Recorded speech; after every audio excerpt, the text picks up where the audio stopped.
जमा हुए हैं कि ये जो गूंगी बहरी सरकार है, जिस सरकार ने इलेक्शन से पहले लोगों से बहुत बड़े बड़े वादे किए थे, उस सरकार को उसके ही वादे याद दिलाए। हमें लोगों ने अपोजिशन के लिए चुना है, हम अपोजिशन का फर्ज अदा करना चाहते हैं। आज अगर हम सड़कों पर उतरे हैं तो सिर्फ इसलिए उतरे हैं कि हम कोई नई बात नहीं मांग रहे हैं, हम इस सरकार से कोई बड़ी मांग नहीं कर रहे, कोई बड़ा मुतालबा नहीं कर रहे हैं। हम इस सरकार से उसके किए हुए वादे याद दिलाना चाहते हैं, जो वादे इस सरकार ने चुनाव से पहले और चुनाव के दौरान रियासत जम्मू कश्मीर के लोगों से किए थे। आज हम उमर अब्दुल्ला साहब से पूछना चाहते हैं कि आपने लोगों के सामने अपना दस्तार उतार के रखा, अपनी इज्जत, अपनी टोपी लोगों के सामने उतार के रखी और लोगों से कहा कि हमें वोट कीजिए, हम आपको 200 यूनिट मुफ्त बिजली देंगे। आपने लोगों से कहा कि हम 1 लाख लोगों को रोजगार देंगे। आपने लोगों से कहा हम मुफ्त में राशन देंगे। वो आपके वादे कहां हैं? हम कुछ नई बात नहीं करना चाहते, हम सरकार से उसके वादे याद दिलाना चाहते हैं और ये हमारा फर्ज है, क्योंकि हम अपोजिशन में हैं और हमारा काम है इन लोगों को जगाना। वो 200 यूनिट बिजली कहां गई, वो रोजगार कहां गया, वो राशन कहां गया, वो गैस कहां गई? मेरे बुजुर्ग और नौजवान साथियों, मैं आपको बताता हूं, 200 यूनिट मुफ्त बिजली की बात की तो बिजली के बिल बढ़ा दिए। 200 यूनिट मुफ्त बिजली देने की बात की तो स्मार्ट मीटर लगा दिए। रोजगार देने की बात की तो लोगों को नौकरियों से टर्मिनेट कर दिया। जमीनें लोगों को देने की बात की तो लोगों के घर उजाड़ दिए। ये सरकार ने अपने वादे तो फरामोश किए ही थे, बल्कि उसके उलट काम करके जम्मू कश्मीर के लोगों को सताया है, उन पर जुल्म ढाया है। इसलिए अपोजिशन का रोल निभाते हुए हम इस सरकार को याद दिलाना चाहते हैं कि ये सरकार अपने किए हुए वादे पूरे करे। 2 साल का वक्त गुजर गया है, 2 साल में सरकार ने कुछ नहीं किया। सिर्फ एक काम ये सरकार करती है, जब हम नेशनल कॉन्फ्रेंस से बात करते हैं तो वो कहते हैं कि मरकज में भारतीय जनता पार्टी की सरकार है। नेशनल कॉन्फ्रेंस के लोग कहते हैं कि किश्तवाड़ से भारतीय जनता पार्टी के लोग चुन करके गए हैं, ये उनका काम है। और जब भारतीय जनता पार्टी के सामने लोग जाते हैं वो कहते हैं कि उमर अब्दुल्ला साहब की सरकार है, ये काम उन्होंने करना है। तो दोनों जमातें, चाहे नेशनल कॉन्फ्रेंस हो या बीजेपी हो, ये दोनों जमातें एक दूसरे पर इल्जाम आयद करते हैं और लोगों का कोई काम नहीं होता।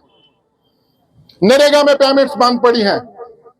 कस्बा किश्तवाड़ की हालत आप लोग जानते हैं, चाहे यहाँ की सड़कों की हालत, यहाँ के अस्पतालों की हालत, यहाँ के स्कूलों की हालत आप सब लोगों के सामने आया है। लेकिन गौर कीजिए, अभी तक मरवा जोन के बहुत सारे स्कूल ऐसे हैं जहां विंटर ब्रेक के बाद स्कूल ही नहीं खुले हैं। मैं आपको बता दूं, मरवा में गवर्नमेंट मिडिल स्कूल आपन अभी तक छुट्टियों के बाद खुला नहीं है। और जब मैंने एजुकेशन के आला अधिकारियों से बात की, उन्होंने कहा स्कूल में जाने के लिए कोई टीचर तैयार नहीं है। और मरवा के कुछ लीडर किश्तवाड़ में बैठ करके बड़ी बड़ी बातें करते हैं, वहां की आवाम पिस रही है। आज भी छात्र हो, पाडर हो, पलमार हो, बेंजुआ हो, लोगों को नरेगा की पेमेंट नहीं मिल रही है। और विधायक साहब आकर के ऑफिसरों को डराते हैं, कहते हैं कि पहले मटेरियल के पैसे दो क्योंकि मुझे कमीशन लेनी है, आप जॉब कार्ड होल्डरों को बाद में देखो। करप्शन अरूज पर है, लोग परेशान हैं और Bharatiya Janata party national conference पर इल्जाम लगाती है और national conference Bharatiya Janata party के विधायकों को लेकर के जिम्मेदारी सौंपने की बात करती है। अवाम जाए तो किसके पास जाए? असेंबली की बात करें तो जो भी बिल असेंबली में लोगों के लिए डाला जाता है, उस बिल को नेशनल कॉन्फ्रेंस सिरे से खारिज करती है। चाहे जमीनों के हवाले से बिल डाला गया, चाहे डेली वेजरों के हवाले से बिल डाला गया। और अब जब हमारी जमात ने चिनाब वैली को डिविजनल स्टेटस देने की बात रखी है, नेशनल कॉन्फ्रेंस के लोगों को साफ सूंघ गया है। अवाम जानना चाहती है कि चिनाब वैली को डिविजनल स्टेटस देने के लिए नेशनल कॉन्फ्रेंस का क्या मौक़िफ़ है, नेशनल कॉन्फ्रेंस क्या चाहती है, भारतीय जनता पार्टी क्या चाहती है। जब इनसे सवाल किया जाता है तो ये लोग आंख चुरा करके भाग जाते हैं। हमारी विधायिका शगुन जी से जब पूछा गया कि क्या आप चिनाब वैली को डिविजनल स्टेटस देने के हक में है, तो उसने थैंक यू करके बात काट दी। और यही हाल नेशनल कॉन्फ्रेंस का है। आप लोग खुल करके लोगों के सामने क्यों नहीं आते? आप बताइए, क्या आप डिविजनल स्टेटस के हक में हैं या इसके खिलाफ है? आप दूल्हे के साथ भी रहेंगे, दुल्हन के साथ भी रहेंगे, तो लोगों को धोखा देते रहेंगे। इनके महारी सित्ते तो महाराजा सित्ते कम से कम यमन लुकन पर अया करें, इनका लुकन से किमची कुर्सियन से। लिहाजा मेरी आप लोगों से दरखास्त है कि 2 साल का वक्त गुजर गया है। 2 साल गुजर जाने के बाद अगर इस सरकार ने लोगों के काम नहीं किए तो आप उम्मीद मत रखिए कि लोग आगे काम करेंगे। और अब वक्त लोगों को जागने का। हमने इस 2 साल कोई एहतजाज नहीं किया, आज भी हमने कोई बड़े पैमाने पर एहतजाज नहीं किया। ये एक सिंबॉलिक प्रोटेस्ट है, ये एक वार्निंग के तहत एक छोटा सा प्रदर्शन है। ये छोटा सा प्रदर्शन इस सरकार को जगाने के लिए किया गया है, जो हम पार्टी के सिर्फ ऑफिस बीयर्स ओहदेदार यहाँ जमा हुए हैं। और आज नेशनल कॉन्फ्रेंस के लोग डिप्टी कमिश्नर के दरवाजे पर जाकर के कहते हैं हमारे मुतालबे पूरे करो। शर्म आनी चाहिए। सरकार इनकी, वजीर आला इनका, मिनिस्टर इनके, और ये डिप्टी कमिश्नर के पास जाकर भीख मांगते हैं। कटोरा लीजिए, तहसीलदार के पास जाकर भीख मांगिए, डीसी के पास जाकर भीख मांगे, और उमर अब्दुल्ला साहब को कहिए कि आप इस्तीफा दे दो। आपकी सरकार, आपका चीफ मिनिस्टर, आपका मिनिस्टर, आपका एमपी, सांसद तक आपकी आवाज, लेकिन आपको डीसी के दरवाजे पर जाकर छोटी सी बात रखने के लिए टाइम लेना पड़ता है। कितने नाअहल और नालायक लोग हैं ये। और फिर भी हम लोग इनको 2 साल का वक्त दे गए कि ठीक है, हम 2 साल में कोई बात नहीं करेंगे, आप काम कीजिए। लेकिन आज जब हमसे लोगों पर हो रहा जुल्म, लोगों पर हो रही ज्यादती बर्दाश्त नहीं हो रही, हमें सड़कों पर उतरना पड़ा। और मैं इस स्टेज से नेशनल कॉन्फ्रेंस और भारतीय जनता पार्टी को तमाम लीडरों को चेतावनी देना चाहता हूं कि अगर यही हाल रहा तो जिला किश्तवाड़ के हर ब्लॉक हेडक्वार्टर पर, हर तहसील हेडक्वार्टर पर आंदोलन होंगे, अवाम सड़कों पर आएगी। और ये लोग जानते हैं कि जब अवाम सड़कों पर आती है तो क्या हाल होता है। और जहां तक एडमिनिस्ट्रेशन की बात है, लोग तहसील ऑफिस से तंग है, उनके काम नहीं हो रहे। लोग ब्लॉक दफ्तरों से तंग है, उनके काम नहीं हो रहे। और जिम्मेदारी जब नेशनल कॉन्फ्रेंस की बात आती है भारतीय जनता पार्टी पर कहा जाता है, और भारतीय जनता पार्टी की बात आती है तो नेशनल कॉन्फ्रेंस की बात करते हैं। सड़कों की हालत खराब है।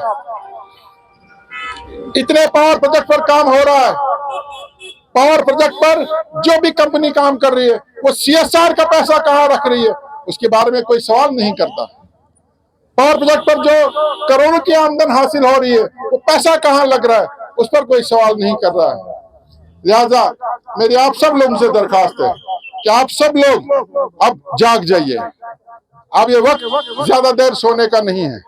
2 साल का वक्त इनको दिया है। ये जो गूंगी बहरी सरकार है, इस सरकार को जगाना हम लोगों का फर्ज है। हम अपोजिशन में हैं, हमें इनको जगाना है, इनके किए हुए वादे इनको याद दिलवाने हैं। और हम पहले इनसे ये कहते हैं जो आपने वादे किए वो वादे पूरे कीजिए, उसके बाद हम अपने मुतालबात सामने रखेंगे।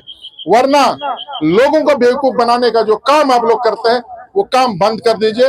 अवाम आपको आपके किए हुए की सजा देगी, 5 साल के बाद देगी, लेकिन उस वक्त आपको बचाने वाला कोई नहीं है।